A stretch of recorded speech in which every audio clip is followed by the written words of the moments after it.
Hi everyone. In this lecture, we will go over the object under numeric display and input.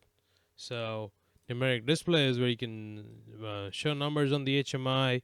And you can also switch back and forth between display and input in the same tab. So, pretty much, one thing I forgot about doing in the lamp section is if you go to object and you pick a switch per se, just a switch, and draw something. Here you have options of all the switches. You don't really have to pick one and start with.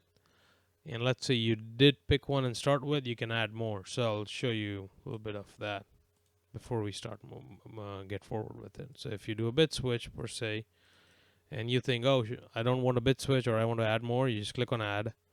It says, would you like to convert the object into switch? And there you go. Now it's a full blown all in one thing. You have switch, you have lamp, you have style for it, you have all the options that you would need. This would basically do anything and everything that all the switches can and all both the lamps can do. So just a little quick one. Okay, so let's get back to it. On the numeric display, here you have 5 tabs up here. This is similar to the lamp display. You pick up your device. We can put a number here. Then you can see tell what type it is. You have font, size, alignment, format. You have a bunch of different formats here. You can fill it with zeros if you want. You can set up a range on the display. You can hide it if you want. Let's say it's like an input number that you don't want people to see it. So you can hide.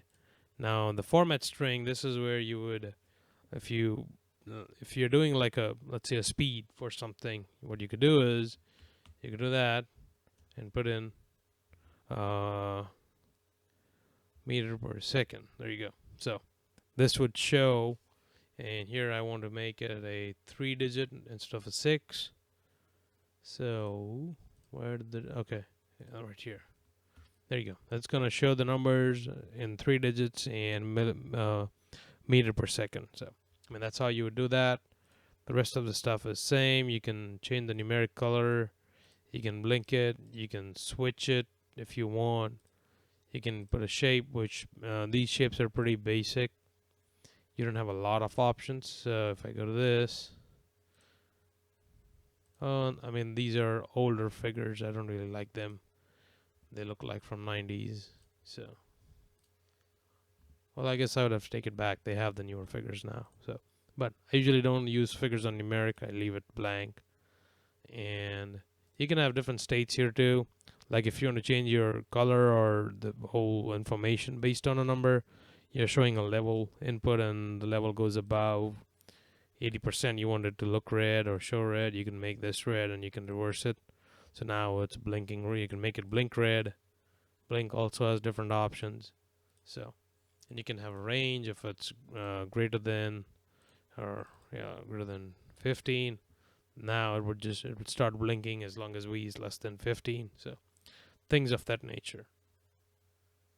Under the extend, you have an offset which functions the same way. Whatever register you put here and number you put in the offset, it would offset your D register or device register based on that.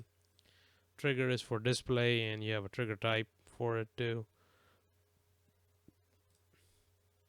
And the operations got script, data operation, and you can write up a script and run the script. So that's what you got for the numeric display. And we'll do an OK for this.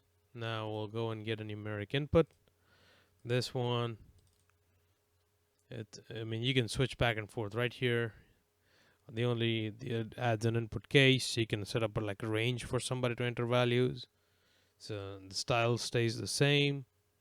Like we looked at the numeric display. Under the input, this is where you can have like a range. And you could make it between 0 to 100. Or you can have multiple ranges here. You can make it 100 to 200.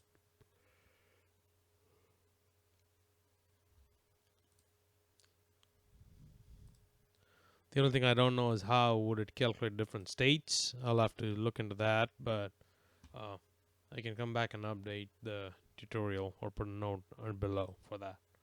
I usually don't get into the multiple input case. You maybe have one. You're trying to limit people from entering a number that is not valid, and that may throw your PLC into a loop or something like that. So you just control your number by using a limit here.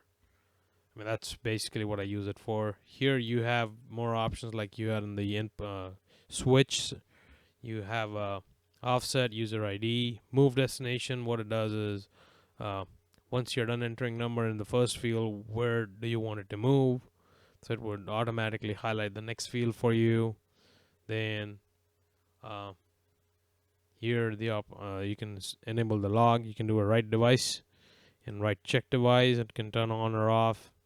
So when you press on, when you enter your value and when you input your value and hit enter, it's gonna write a device, and you would know that the value is entered. And you can also check for it. You can do like an on and off thing for that too. Now you can also use a barcode to input numbers, and or use an RFID to input values into it directly. Now the trigger is the same, and the operation, you have three different functions: data operation and script. So here, one thing different you can do is under the monitor and write. What you can do is, let's say you are trying to uh, enter a number in the PLC. You don't really want to do the math. You can do it here. Per se, if you want to do a multiplication, I would multiply by 0.25 per se. So what it would do is, whatever value you enter here, it's going to be multiplied by 0.25, or this monitor would read value. So whatever the screen's showing, it's going to multiply by 0.25 and show it to you. And the write is what it writes to the device in the PLC. So when you have an expression here, if you do multiply by 2, it's going to multiply your value by 2 going into the PLC. So you would have to play with this and see what works for you in the program. I would highly recommend not make an online change to a live equipment hoping this would work. I mean, I've made mistakes, and that's one of them, where if you have the wrong integer value or wrong function going in the PLC, you can put the PLC to a fault condition and stop the process. So just keep that in mind while you play with like these kind of things. Anytime you get into like strings and numbers in Mitsubishi, you want to watch that. So that's it for the numeric input. I'll see you in the next lecture. We'll go over some other stuff. Thank you.